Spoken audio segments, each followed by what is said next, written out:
All right, so our next unit is Unit 3 or Unit C, photosynthesis and cellular respiration.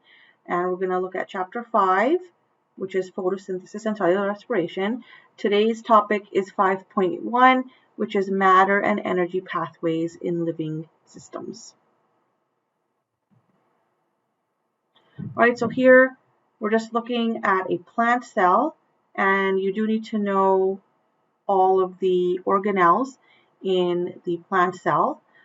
So plant cells, they are generally larger than animal cells, and the most distinctive features that distinguish plant cells from animal cells are their cell wall. So on the outside here is the cell wall. Description is right here. It's the rigid structure that surrounds the cell membrane that protects and supports the cell, and it allows materials to pass to and from the cell membrane through pores. And the other is the chloroplast, which is right here. These green structures here, those are the chloroplast. So it's a plastid, which is an organelle used to synthesize or store food. It gives green plants their color, and it converts the energy in sunlight into stored energy in carbohydrates during photosynthesis. All right, and then the other important organelles you do need to know are the central vacuole in plant cells. It's a very large membrane-bound fluid-filled sac. It's much larger in plants than in animal cells. In animal cells, they're kind of dispersed through the cell and much, much tinier. And in the plant cell, you'll usually find a large central one. So basically, it's there for storage, and it also gives internal support for the plant cell. But mostly it's there, it stores water. Peroxisomes, membrane-bound vesicles, they contain enzymes that'll convert fatty acids in seeds to sugars. They also help the cell use carbon dioxide during photosynthesis. The nucleus, which is here, that's like the brain of the cell. It controls all the cell's activities. The cell membrane here is differentially, it's permeable, so it allows some things in and some things out of the cell. The cytoplasm, as you remember, is that jelly-like substance that's it's basically fluid-like, and all the organelles are embedded in there, and there's also flow of nutrients and oxygen happening throughout the cytoplasm as well. The mitochondrion right here, or mitochondria plural, that is where energy is formed there. Okay, here we're looking at the animal cell, and like we talked about already, the animal cell will have all the same organelles as the plant cell, excepting for the cell wall, the chloroplasts, and that central vacuole. Right, so we talked about the cell membrane already, we talked about the cytoplasm, we talked about the nucleus, the nuclear pores that are found in the nuclear membrane here. Those pores basically allow certain things to enter and certain things to leave the nucleus. Specifically, there are something called ribosomes that are being produced close by, and ribosomes, which is right here, they help put together proteins. So they're there for protein synthesis. Chromatin, those are uncoiled chromosomes, which are DNA basically. Then we have the nucleolus here, right there. And it's a specialized area of chromatin inside the nucleus, and that's where ribosomes are being produced.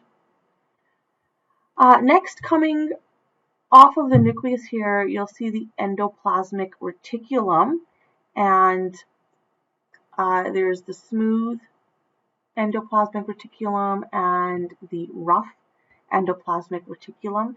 The smooth one does not have any ribosomes attached, and the rough has ribosomes attached. That's how you know the difference between the two types of ER, the endoplasmic reticulum. So they're continuous, coming off of the outer membrane of the nuclear envelope. The rough ER has the ribosomes, and it's involved with protein synthesis. The smooth ER does not have any ribosomes attached, and it's there for synthesizing phospholipids. It also packages macromolecules in vesicles and transports it to other parts of the cell. The Golgi apparatus, which is right here, it's a flattened membrane-bound sacs, and they receive the vesicles from the ER, and they contain enzymes for modifying proteins and lipids, and then they package that finished product into vesicles for transport to the cell membrane so that it can leave the cell and also within the cell as lysosomes. The mitochondria we already talked about. It's the powerhouse of the cell, so that there's a release and transfer of energy. Lysosome, there's one right here. That is where digestive enzymes can break down any worn out cell components or any waste material brought into the cell. Peroxisome we talked a little bit about. So here's a peroxisome, and it's a membrane-bound vesicle, contains enzymes. It'll break down lipids and toxic waste products such as alcohol. A centrosome is located near the nucleus, and it organizes the cell's microtubules, and it contains a pair of centrioles. Right here are the centrioles. And that is involved during cell division to make sure that there's an even distribution of the cell components when the cells divide. A vesicle is a small membrane-bound transport sac. Here's one here. And vacuoles, like I said, in animal cells are much tinier, but it's a fluid-filled sac, temporary storage of food, water, or waste products. And lastly, there's a cytoskeleton shown right about here and here. And basically, it's interconnected fibers. It maintains the cell shape, and it allows for movement of cell parts.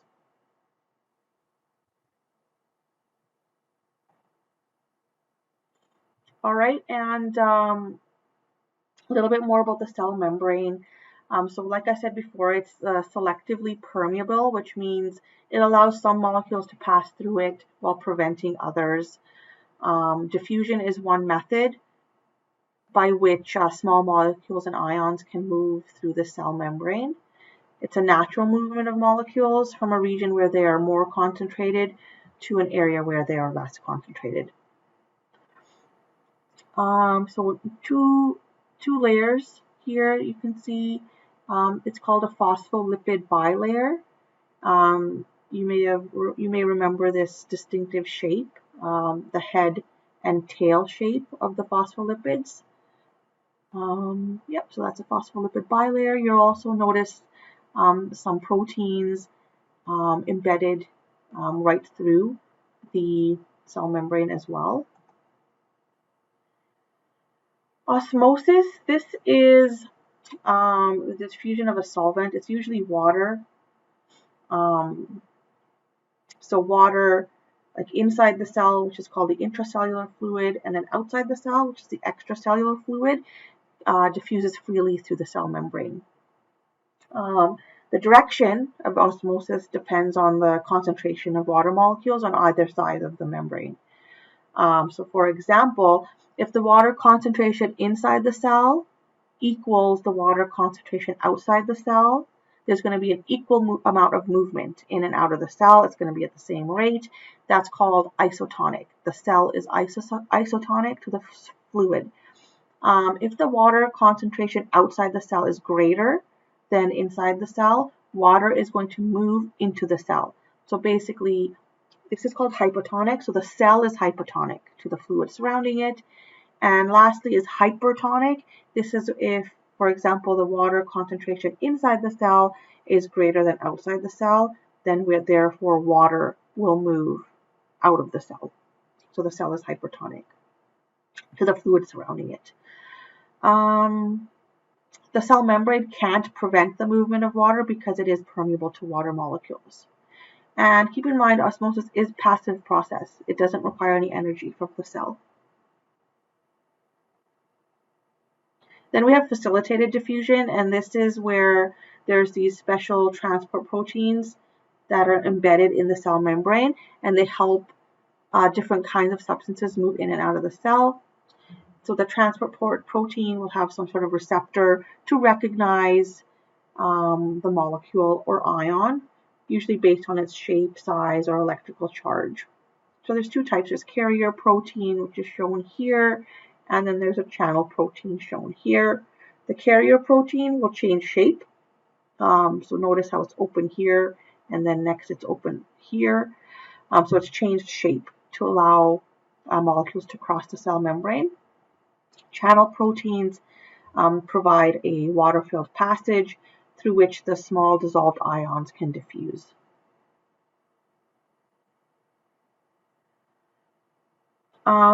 So diffusion, osmosis, and facilitated diffusion, they're crossing the cell membrane, but they're just following their concentration gradient. There's no energy from the cell required. But then you have active transport, and this is where energy is required. So energy is required to enable a cell to take in a substance that is more concentrated inside the cell than outside the cell. So the energy comes from a molecule called ATP, called adenosine triphosphate.